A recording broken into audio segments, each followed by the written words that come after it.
આવ્યું ને મોઢામાં પાણી આવ્યું ને તમને લોકોને આવ્યું ને મને કાઠિયાવાડી દેશી તીખી તમતમતી પૂરણપૂરી ખોટું નથી કીધું મેં સાચું કીધું છે. હું તમને બતાવું કેમ કે ઉષા દર શિયાળે મારા હાટું બનાવે છે અને આજે ઘરે અમે ઈ જ બનાવીએ છીએ. ઉષા શું બનાવે છે? તીખી એકદમ પૂરણપૂરી મસ્તી. એટલે કેવી રીતના શું કરવાનું? જો એમાં તો પેલા છે ને બાજરાનો લોટ લેવાનો અને એને ખૂબ મસળવાનો. જેટલો મસળી ને એટલો જ રોટલો મસ્તીનો પોચો ને કૂણો થાય. અને એમાં મસાલામાં છે ને આ જો લીલી ડુંગળી અને લીલું લસણ અને પછી એમાં કોથમીર અને આ મરચા, આ ચારેય વસ્તુ નાખી અને આમાં મીઠું નાખવાનું. મીઠું નાખી અને ચાટ મસાલો નાખવાનો. આ બે વસ્તુ નાખીને એટલે મસાલો થાય બહુ મસ્તીનો. એટલે આજે ફાઇનલ તીખી તમતમતી પૂરણપૂરી અને હારે દહીં, બસ બીજું કાંઈ આજનો અમારો મેનુ નથી. પણ હું તમને બતાવતો અને તમે દહીં તીખારી કરી શકો. દહીં તીખારી બહુ મસ્ત લાગે આમાં. હા, એક નંબર લાગે, એક નંબર લાગે. અને મને તો હું સાચું કહું, ઘરમાં ખાલી એમને ઠંડો રોટલો હોય તો ઠંડો રોટલો દહીં હોય તોય મને કાંઈ ન જોઈએ. મને રોટલો રોટલી કરતા વધારે ભાવે. મને બહુ પ્રિય છે અને ઉષા મારા હાટુ રેગ્યુલર બનાવે છે. હવે આમાં આપણે ડુંગળી ને આ લસણ ની જે કર્યું છે ને કટકી ઈ નાખવાની. પતમાં બધું ભેગું કરી નાખવાનું. બધું આવ ભેગું જ કરે છે ને? મિક્સ કરવાનું બધું. ઓકે. કોથમીર નાખ દેવાની. ઘણીવાર છે ને ભાઈ ટેસ્ટ હાથનો હોય એવો, એટલે જો મરચા નાખવાના.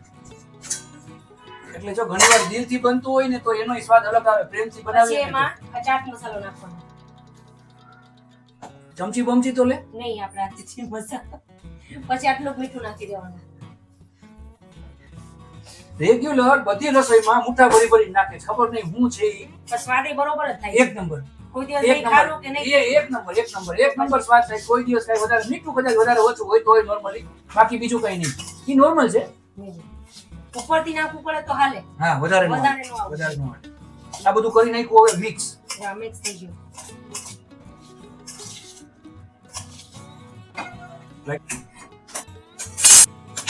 હું હાથેથી કરો છો?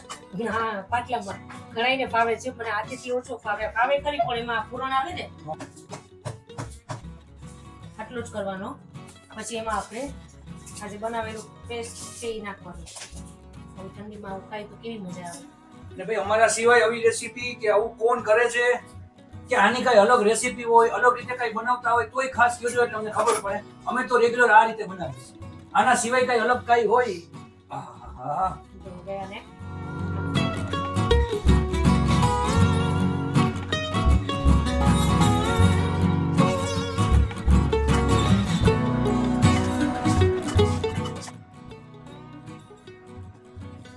હવે આ કઈક લાગે છે આવું અત્યારે. આવી ગયું. થઈ ગયું મસ્તીનું. બાકી શિયાળામાં એકવાર તો જો તમે આ વિડીયો જોયો હોય તો પ્લીઝ આ ટ્રાય કરજો અને ટ્રાય કરી લો ને પછી કોમેન્ટ કરજો કે આ કેવો લાગ્યો. ભાઈ તો શું છે, ઉષા થઈ ગયો છે આપણો રોટલો થઈ ગયો કમ્પ્લીટ. ભાઈ તો ફાઇનલી થઈ ગયો છે. My goodness.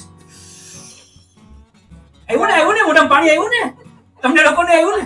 મને આવે છે. એટલે તીખી તીખી પૂરી, હું કે પૂરણપૂરી, તીખી તીખી પૂરણપૂરી હું એમને નથી કેતો. ગઈડી તો બહુ ખાધી, હવે તીખી ખાવાની. હવે તીખી ખાવાની. અને આમાં છે ને ઘી નહીં લગાવવાનું. આપણું ઘરનું કરેલું માખણનો બટકો. અને બહારનું કાઈ નહીં, આના જેવી મજા ન આવે. આજે આ રોટલો કરવાનો હતો ને એટલે મેં ઘરે જ માખણ મસ્ત બનાવ્યું. અને ઘરનો જે ટેસ્ટ આવે ને એવી મજા ન આવે. હવે છે ને હું તમને એનું અંદરનું ફીલિંગ બતાવું. આમ જો બરાબર, આ ખાધું હોય ને એટલે માંડા બાંધા તો કઈ કરીએ નહીં. બરાબર, માખણ ઉઈ જાય આમાં અંદર. હા, જો ઓકે. હજી પાછું અહીંયાથી ને આ ખુલશે એટલે માખણ ઉઈ જશે અહીંયા. અને ભાઈ આ ખાવ, આ ખાવાની મજા આવે. આની મજા લ્યો. ખરેખર માખણ એનું કામ ચાલુ કરી દીધું. અને ખરેખર આ ખાવ ને એટલે આના જેવું બીજું કાઈ ન લાગે. આમ જો, આમ જોજો. તમારે દહીં કેમ? ભાઈ ખરેખર આ ખાવ, એકવાર ઘરે ટ્રાય કરો અને ખરેખર આમ જો મોજ પડી જાય, મોજ. અને મને કોમેન્ટમાં કહેજો ખાસ કેવું લાગ્યું. એકવાર આવી રીતના ટ્રાય કરો આ મસાલાની હારે આને આમ લઈ અને એકવાર માખણનો રોટલો ખાવ, બીજા બધી ભૂલાઈ જાય. અને આની હારે દહીં, જો દહીં લીધું છે હમણાં ફાઇનલી ઉલાડવા બેસું એટલે ઓછામાં ઓછા 2 રોટલા તો ઉડી જ જાય. દહીં જાજુ છે, મોટું બધું નથી ખાવાનું, વાટકીમાં લઈશ. આ તો જાજુ છે પણ બસ આને એન્જોય કરો, ટ્રાય કરજો. તમે કેવો લાગ્યો એ ખાસ અમને કોમેન્ટમાં કહેજો.